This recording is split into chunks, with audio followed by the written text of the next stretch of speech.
Iyi ni message yatushije cyane. Bimwe Imana yavuze ngo nimutavuga ubutumwa ngo n'amabuye azavuga. Nibyo bitangiye kuba.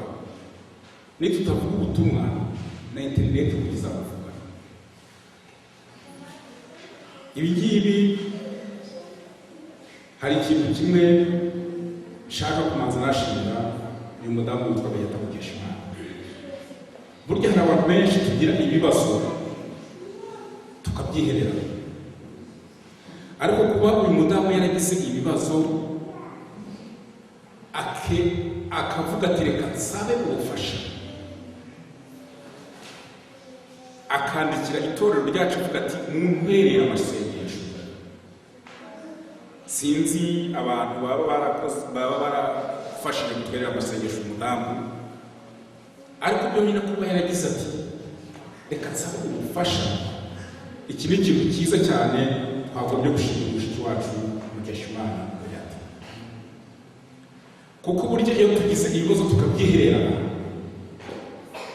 burya nta kintu kibi nko kuba umuntu ari umurwayi ariko ntumenye ko urwaye. Etape ya mbere ni ukumenya ko urwaye ugasaba ubufasha. Iki gitekerezo cya Beata buri muntu wese muri twe dizera ntashidikanya ko afite igitekerezo n'iki ashobora kuvuga. Abantu bose muri twe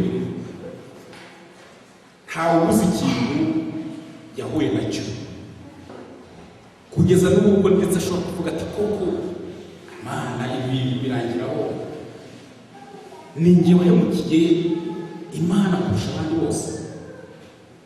Kandi nk'uko twabyigishe mu mwigisho yacu y'igitondo, burya iyo dukomeje gutekereza ku bibazo byacu, ibibazo kuko tubigira binini, ariko iyo dusanze Imana, iyo dukomeje kugira ibyishimo n'ubwo twanyura mu bibazo ibyo ari byo byose, ntabwo Imana ibura kubana natwe. Igice cya kabiri Lorenzo yaravuze ati mbese urabogoza amarira yubwire Yesu, mbese utotezwa n'ibyaha wahishe iherera Yesu. Hari igihe abantu tuba dufite tubogoza amarira,